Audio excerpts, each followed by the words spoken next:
Mesdames et messieurs, bonsoir. Merci d'avoir choisi RTI1 à la une de ce 20h. La 5e session internationale de réflexion stratégique sur les armées africaines s'est ouverte ce lundi à Abidjan.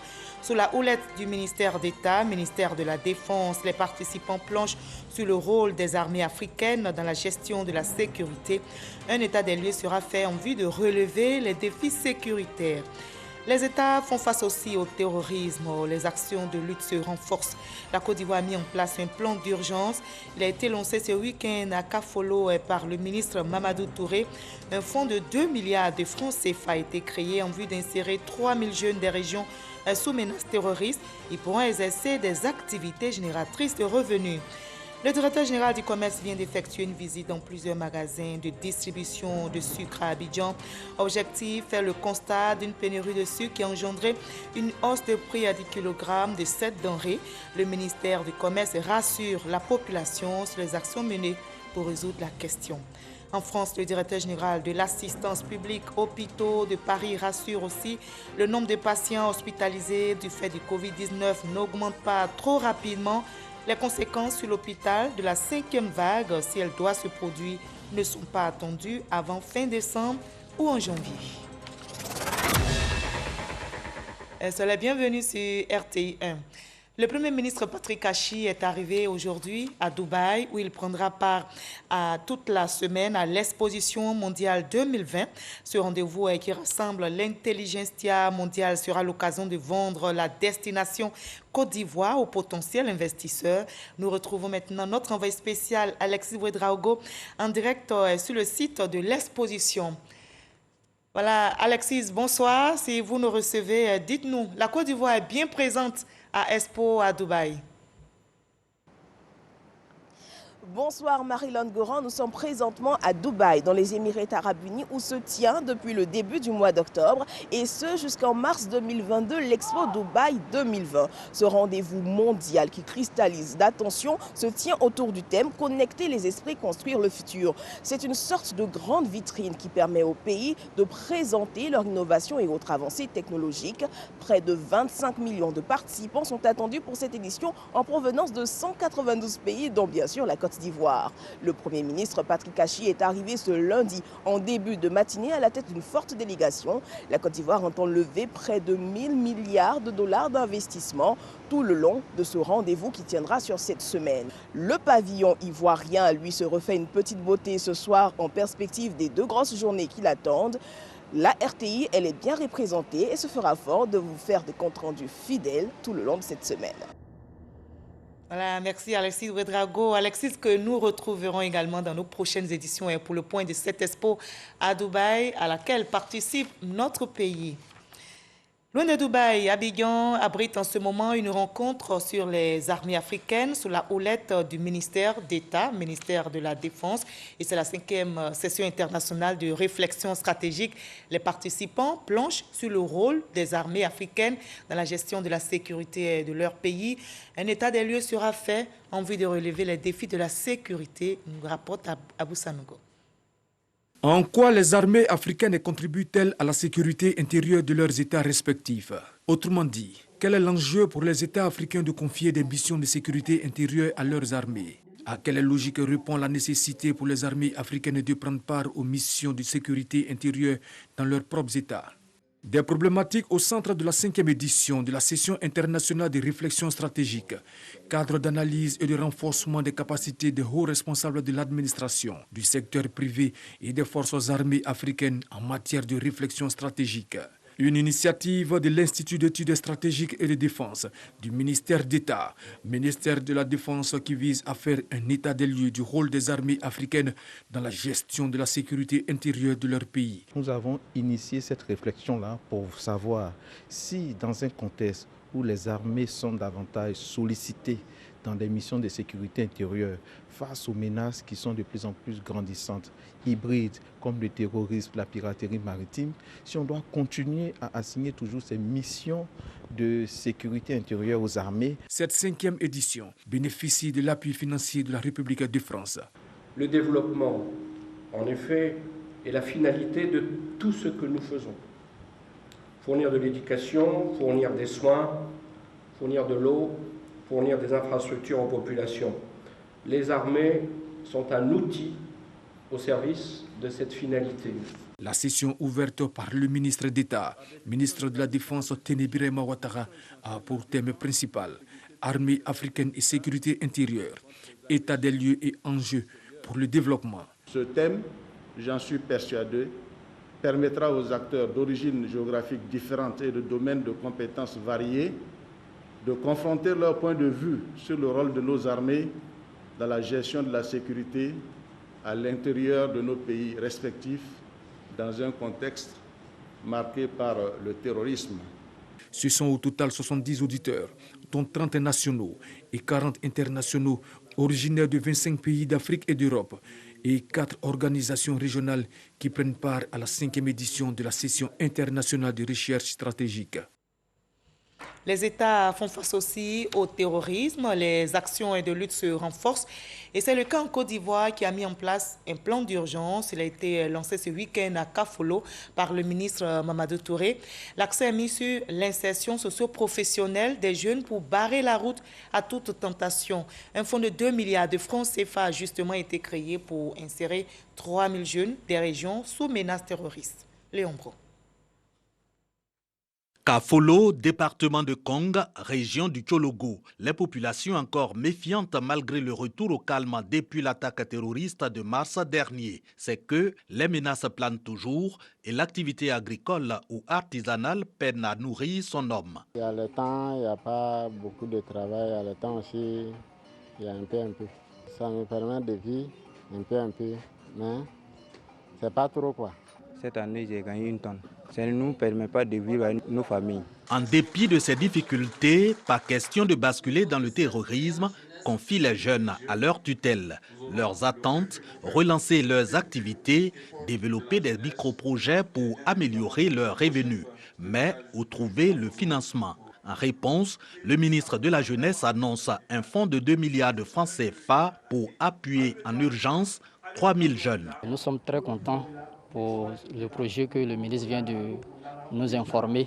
Ça va renforcer encore nos activités et ça va nous aider beaucoup à agrandir, c'est-à-dire nos élevages, nos commerces. Fin novembre 2021, mise en œuvre effective de ce plan d'urgence de l'État, toujours selon le ministre de la Jeunesse. Sur les bénéficiaires, Mamadou Touré indique les hommes et femmes de 18 à 40 ans du Tchologo, de Bunkani et de la Bagoué. Dès l'année prochaine, dans le cadre du programme social du gouvernement, c'est près de 7 milliards de francs CFA que nous comptons mobiliser chaque année. Et en tout, c'est 42 000 jeunes qui seront traités. Mais quand on dit 42 000 traités touchés, c'est 42 000 jeunes formés, c'est 42 000 jeunes qui auront des financements de projets, donc qui eux-mêmes, à travers leurs activités, pourront embaucher d'autres jeunes. Donc c'est vraiment une chaîne de valeur que nous voulons créer. Et avec les élus, nous allons identifier les projets porteurs qui tiennent compte de la réalité économique donc de chaque département, de chaque région, de chaque localité. Le but, détourner les jeunes du terrorisme, toujours selon le ministre de la Jeunesse, qui dit les critères d'éligibilité et les domaines d'intervention du fonds d'urgence. On s'active aussi au ministère des Ressources animales et halieutiques pour assurer la sécurité alimentaire. Le ministre Sidi Tiemoko Touré était chez les fumeuses de poissons au quartier Zimbabwe. À vrai dire, c'est dans la commune de Port-Boué. Il est allé s'imprégner des conditions de traitement des poissons et toucher du doigt les réalités de ces braves dames qui alimentent le marché avec ces poissons fumés que nous consommons très bien. Marie-Ange Kouakou, l'enseigne Bakayoko. Quartier Zimbabwe, dans la commune de Vridi à Abidjan, où les fumeuses de poissons, la plupart d'origine ghanéenne, reçoivent la visite du ministre des Ressources animales et halieutiques. Sidi Tiemoko Touré est venu s'imprégner du cadre de travail de ces fumeuses et des conditions sanitaires dans lesquelles elles traitent les poissons. Plusieurs mesures ont été prises pour une meilleure santé des consommateurs. Il y a un problème opérationnel que nous essayons de mettre en place pour que tous les poissons passent l'étape du débarquement, la vérification sanitaire, avant de se retrouver ici sur les étals pour le fumage. Fumage dans les meilleures conditions. Donc c'est un mécanisme qu'il faut arriver à mettre en place, bien sûr, pour nous rassurer de la qualité de ce que les Ivoiriens mangent. Bien avant cette visite à Vridi, le ministre Sidi Tiemoko Touré s'est rendu sur le site du point de débarquement de pêche de Lokodjoro. Il est allé faire l'état du fonctionnement de ce débarcadère. Il y a des faiblesses dans son fonctionnement et c'est ce qui justifie d'ailleurs notre déplacement sur le site de Lokodiro pour pouvoir de nous-mêmes constater ces points de faiblesse et les adresser de façon efficiente dans les semaines à venir. En Côte d'Ivoire, la pêche constitue un secteur d'activité stratégique de l'économie nationale. On aime le poisson et on aime aussi le riz. Autre défi à relever donc dans le domaine agricole, il faut promouvoir le développement de l'agriculture avec des techniques modernes. Le ministre-gouverneur du district autonome du Denguélé, Gaoussou Touré, et des partenaires effectuent une visite de terrain des parcelles rizicoles dans le village de Kimirila Sud, dans le département de Samatigila. Ils veulent se rendre compte de l'évolution et du projet d'amélioration des rendements agricoles dans la région. Mama Traoré. Des hectares de riz à perte de vue. Nous sommes dans le village de Kimirila Sud, département de Samatigila. La moisson est même déjà proche. Pour cette fois, les producteurs s'attendent à récolter 2 fois plus de tonnes de riz que d'ordinaire. Ils le doivent à l'appui technique que leur a fourni cette saison l'Office chérifien des phosphates. Après des analyses, l'organisme marocain a conseillé aux riziculteurs la quantité et la qualité d'engrais à administrer au sol, en plus des meilleures pratiques agricoles. Cette assistance qui dure depuis 1 an a été initiée par le ministre-gouverneur du district autonome du Denguélé, Gaoussou Touré. Tous ceux qui sont dans les bureaux à Abidjan pensent que si on a trop eu, c'est au maximum 2 tonnes. Sinon, on comptera entre 1 tonne 2 et 1 tonne 5. Mais aujourd'hui, c'est prouvé. Donc, c'est la preuve que le schéma que nous avons, il est bon. Nous, on veut que chaque riziculteur ait au minimum 5 hectares par agent. Dans le projet, moi, j'ai 12 hectares. Et les 12 hectares, aujourd'hui, sont bien entretenus grâce à la collaboration de l'ECP et à la collaboration des différents techniciens qui viennent nous assister. Et nous sommes sûrs qu'on ne va pas décevoir l'ECP, on ne va pas décevoir Monsieur le ministre et nos différents techniciens qui nous assistent.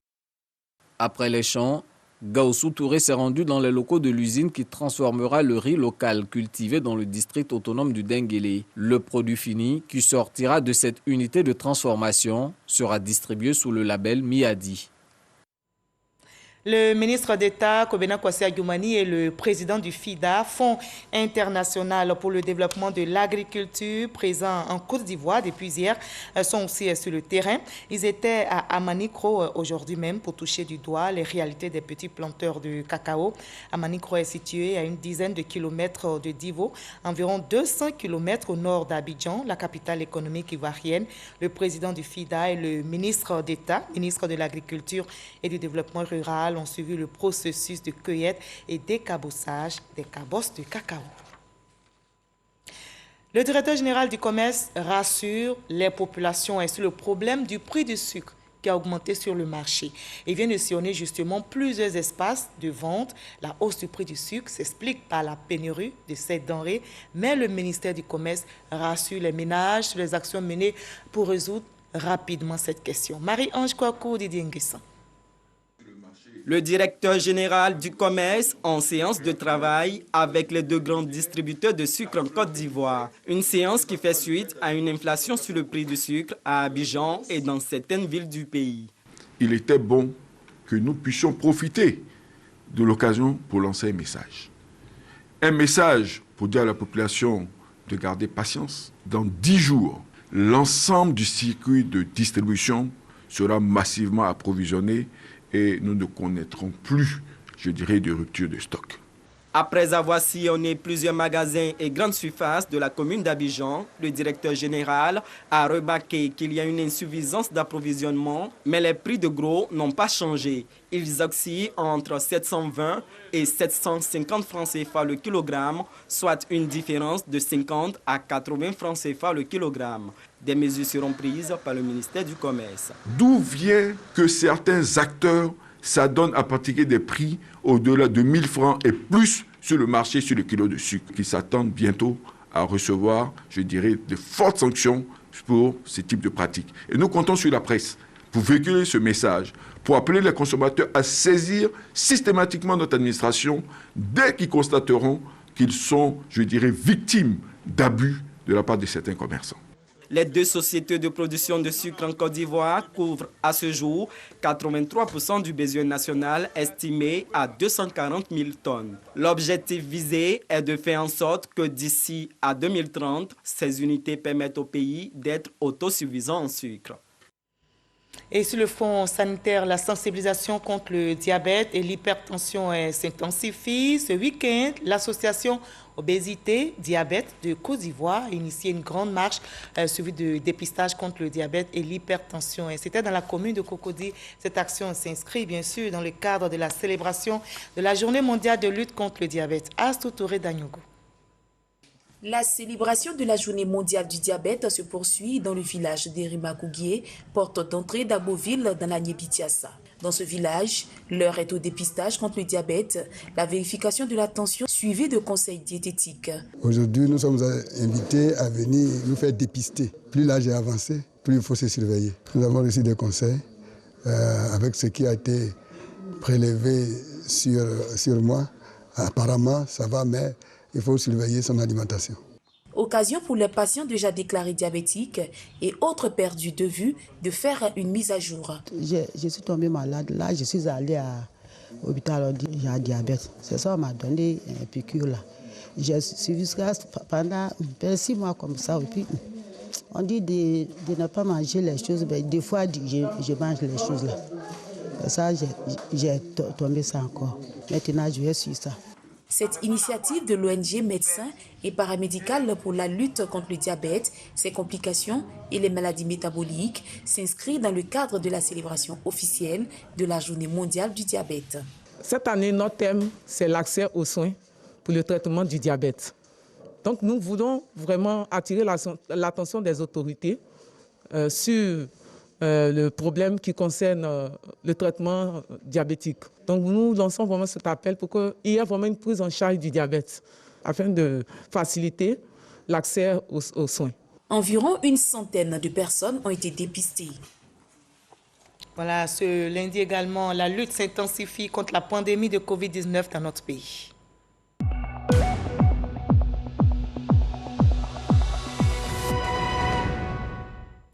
Ce 22 novembre, dénombre en Côte d'Ivoire 0 nouveaux cas, 16 nouvelles guérisons, un décès enregistré malheureusement ce jour. Et à ce jour, donc, la Côte d'Ivoire compte 61 591 cas confirmés, 60 574 personnes guéries, 703 décès au total, 314 cas actifs, plus de 4 millions de personnes vaccinées. Faisons-nous tous vacciner, préservons notre santé et celle des autres. Plus loin de la Côte d'Ivoire en France, le directeur général de l'assistance publique hôpitaux de Paris rassure, le nombre de patients hospitalisés du fait du Covid-19 n'augmente pas trop rapidement. Le taux de patients en soins critiques est relativement stable et il ajoute que les conséquences sur l'hôpital de la 5e vague, si elle doit se produire, ne sont pas attendues avant fin décembre ou en janvier. La 10e journée africaine de la sécurité routière a été célébrée hier dimanche à Abengourou. La direction régionale des transports et les agents de l'Oser se sont rendus à l'église catholique Sainte-Thérèse de l'Enfant Jésus et à la grande mosquée du quartier Cafetou. Objectif, impliquer tous les leaders religieux dans la sensibilisation sur la sécurité routière. Herman Niamien. De 2016 à 2020 en Côte d'Ivoire, 12 000 accidents en moyenne par an ont été enregistrés. Ces accidents ont fait 1200 morts et plus de 20 000 blessés. Des chiffres alarmants qui nécessitent que des mesures appropriées soient prises pour freiner ce fléau devenu l'une des premières causes de mortalité des jeunes de 15 à 29 ans en Côte d'Ivoire. Ce sont les piétons et les usagers de 2 à 3 roues qui sont les victimes, voire 60% des tués. Les passagers, 27% des tués et les conducteurs, 12% des tués. Les types de véhicules impliqués sont les véhicules de 2 à 3 roues, responsables à 25% des décès sur les routes. Pour la célébration de la 10e journée africaine de la sécurité routière dans l'Indénie Guablin, la direction régionale des transports et l'Oser ont choisi les lieux de culte afin d'impliquer les leaders religieux dans la sensibilisation. La délégation s'est donc rendue à l'église catholique Sainte-Thérèse de l'Enfant Jésus d'Abengourou et à la grande mosquée du quartier Cafétou. Nous avons des piétons même qui ont des écouteurs dans les oreilles, même les motocyclistes. Et lorsqu'on klaxonne à l'arrière, ils n'entendent pas.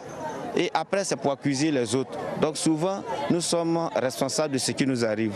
Alors, nous interpellons tous et chacun à être responsable de sa vie et de la vie des autres. Parce que la sécurité routière, c'est l'affaire de tous. Il est content, il s'est dit que le message ne va pas se limiter à aujourd'hui. Il va continuer de relayer ce message-là pour que les comportements puissent changer. Aux automobilistes, nous leur demandons de respecter les feux tricolores. Nous leur demandons également de ne pas faire l'excès de vitesse, de ne pas rouler lorsqu'ils savent qu'ils ont bu. Selon l'Organisation mondiale de la santé OMS, 1 350 000 personnes meurent chaque année dans les accidents de la circulation et plus de 50 millions de blessés dans le monde. L'Afrique est l'un des continents les plus touchés. 650 à 675 personnes décèdent chaque jour sur les routes africaines. Et la donne doit changer. L'État fait justement sa part en réhabilitant les routes pour le bien des usagers et lutter contre ces accidents.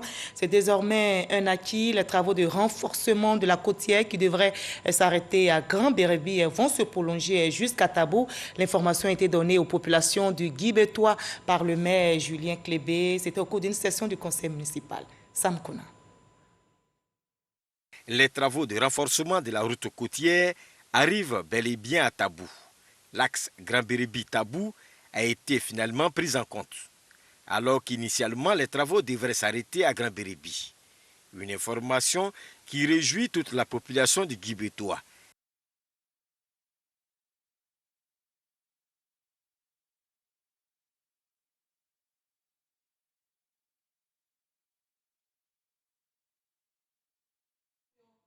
Je prends quoi? Et toutes nos excuses pour la qualité de ce reportage de Sam Kona. Nous y reviendrons certainement au cours de nos journaux. La première réunion du secrétariat général du PPACI vient de se tenir. La rencontre a été présidée par le président du parti, Laurent Gbagbo. Les éléments identifiants du PPACI ont été présentés. Il s'agit entre autres de l'emblème et de la fiche d'adhésion. Le président du parti s'est félicité de la présence des jeunes dans les instances de ce parti, notamment au sein du secrétariat. Konaté Moussa. Les doigts entrelacés des deux mains dans la carte d'Afrique en couleur bleu et blanc. Voici l'emblème du Parti des peuples africains de Côte d'Ivoire, présenté par Damana Picasse. C'est la première réunion du secrétariat général en présence de Laurent Gbagbo. Le président du PPACI, félicité pour la nomination des jeunes dans les instances du parti. Le président vient de traduire en acte sa vision de rajeunissement du personnel politique. Les membres du secrétariat général se trouvent honorés par le choix porté sur les personnes et donne l'assurance pleine et entière au président d'œuvrer à ses côtés dans une parfaite harmonie entre jeunes et aînés pour la victoire du PPACI. Une jeunesse à des postes de responsabilité pour un dynamisme au sein du parti. Pour le président Laurent Gbagbo, la jeunesse constitue un atout important dans la stratégie d'implantation du parti. Nous avons réussi à mettre à peu près 75% de jeunes dans les organes que nous avons constitués.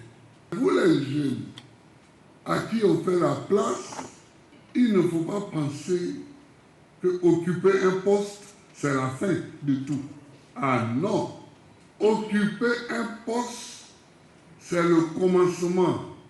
C'est-à-dire, c'est à partir de ce moment que vous devez commencer votre carrière. Après cette rencontre du secrétariat général, le président exécutif du PPACI était face à la presse. Hubert Oulaï s'est prononcé sur divers sujets, notamment le recensement général de la population en cours en ce moment.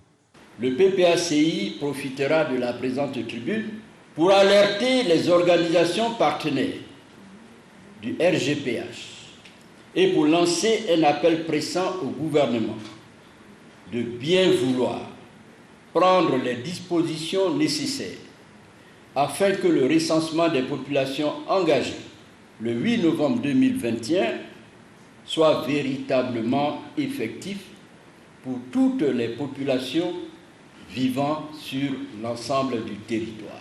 au nombre de ces dispositions la prorogation des délais initialement annoncés, l'implication des partis politiques et de la société civile pour une plus grande sensibilisation des populations.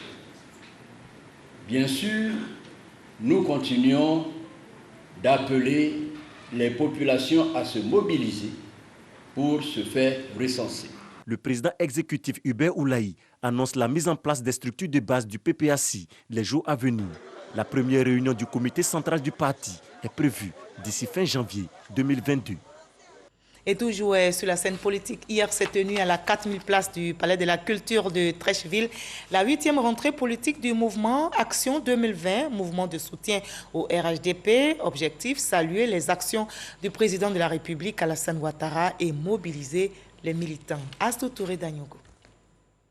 La 4000 place du Palais de la Culture de Treichville a refusé du monde en ce début de matinée, marquant la 8e rentrée politique du mouvement politique proche du Rassemblement des oufettistes pour la démocratie et la paix, Action 2020. Une rencontre placée sous le signe de la reconnaissance à la Côte d'Ivoire pour l'élection du président de la République, Alassane Ouattara. Plus de 8000 jeunes rassemblés ici ce matin pour dire merci à Côte d'Ivoire. À la Côte d'Ivoire, nous sommes satisfaits et nous sommes engagés pour le président Alassane Ouattara. Nous sommes engagés pour le RHDP. Une rencontre placée sous le sceau de la cohésion et la paix, valeur chère au président de la République, Alassane Ouattara, en témoignent ces propos d'Adama Bictogo, directeur exécutif du RHDP. Tous les matins, tous les soirs, il a une seule préoccupation, c'est comment les Ivoiriens vont être heureux. Aujourd'hui, le président Ouattara a besoin de vous tous, parce que notre solidarité, notre union, dans sa diversité de pensée, nous devons rester tous unis derrière Alassane Ouattara. Cette 8e rentrée politique est placée sous le parrainage du Premier ministre, chef du gouvernement Patrick Achi, ici représenté par Epiphane Zorobi Balo, ministre de la promotion de la bonne gouvernance, du renforcement des capacités et de la lutte contre la corruption. Les jeunes sont l'avenir de demain. Ils se sont mobilisés pour dire qu'ils croient à la Côte d'Ivoire, mobilisés pour dire qu'ils sont solidaires aux actions du gouvernement. Et nous sommes venus les encourager. Nous sommes venus leur dire que le gouvernement travaille pour eux. Le gouvernement travaille à la création d'emplois, à la création d'entreprises pour que les jeunes soient réinsérés et que la Côte d'Ivoire de demain soit meilleure que la Côte d'Ivoire d'aujourd'hui. Cette rencontre marque le démarrage des activités du mouvement Action 2020 sur toute l'étendue du territoire national. Rappelons que le mouvement politique Action 2020 existe depuis 2014. Le peuple Gbang pour Ado, c'est un nouveau mouvement qui vient de naître dans le département d'Oumé. Ce mouvement s'est donné pour mission de promouvoir les actions de développement du président de la République. C'est la commune de Diego Nefla qui a abrité la cérémonie. Kader Sogodogo y était pour RTI 1. Le peuple Gago veut être en phase avec le président de la République, Alassane Ouattara. Un nouvel instrument vient de voir le jour. Le peuple Gbang pour Ado. Son objectif, faire la promotion des actions de développement initiées par le chef de l'État. C'est Diego Nefla qui a été choisi pour la rentrée politique de ce mouvement. Nous avons créé ce mouvement après avoir remarqué que les nombreuses actions de développement du président de la République étaient peu connues dans nos localités. Ensuite, les programmes du gouvernement n'étaient également pas bien perçus par nos parents. Route, château d'eau, école, centre de santé, le peuple Gbang dans le département de Oumé a bénéficié des efforts de développement impulsés par Alassane Ouattara. La marraine de la cérémonie, la ministre Anna Désiré Ouloto et le directeur général de la Sodexam félicitent ce peuple pour l'initiative prise et l'invitent à continuer de croire en une Côte d'Ivoire qui va de l'avant. C'est pour ces plus jeunes-là qu'on se bat. C'est pour eux qu'on construit des écoles. C'est pour eux qu'on construit des universités. C'est pour eux qu'on veut de l'eau potable partout. C'est pour eux qu'on veut de l'électricité. Et eux, ils voient déjà ce qui est en train d'être fait. Ils disent, nous devons pousser, le président de la République, le soutenir, l'encourager pour qu'il ramène davantage ici à Diegonefla. Nous entendons votre implication, nous entendons votre présence dans le corps pour qu'on puisse bénéficier des largesses encore plus du président Alassane Ouattara. Je voudrais donc féliciter les jeunes qui n'ont ménagé aucun effort, qui ont fait des sacrifices, qui ont battu le pavé. Et nous sommes venus à leur rescousse pour que notre voix porte, pour que leur voix porte. Pour cette cérémonie, le peuple ban est venu de tout le département de Oumé, Guépao, Tonla et bien entendu Oumé et Diegonefla. Des danses n'ont pas fait défaut. Des pas qui illustrent bien la volonté de ce peuple d'accompagner Alassane Ouattara dans sa vision de développer et de moderniser la Côte d'Ivoire. Et on termine par le Soudan où Abdallah Hamdok a retrouvé son poste de Premier ministre 28 jours après le coup d'État militaire qu'il avait destitué. Selon l'accord signé hier dimanche avec le général Al-Bourhan, auteur du putsch du 25 octobre dernier, il est désormais chargé de former un gouvernement de technocrates. Mais le Front anti-putsch rejette cet accord qui contient des zones d'ombre selon ce front. L'accord ne précise pas notamment la date des futures élections et ne se prononce pas non plus sur la question centrale du transfert de la présidence du Conseil de souveraineté aux civils.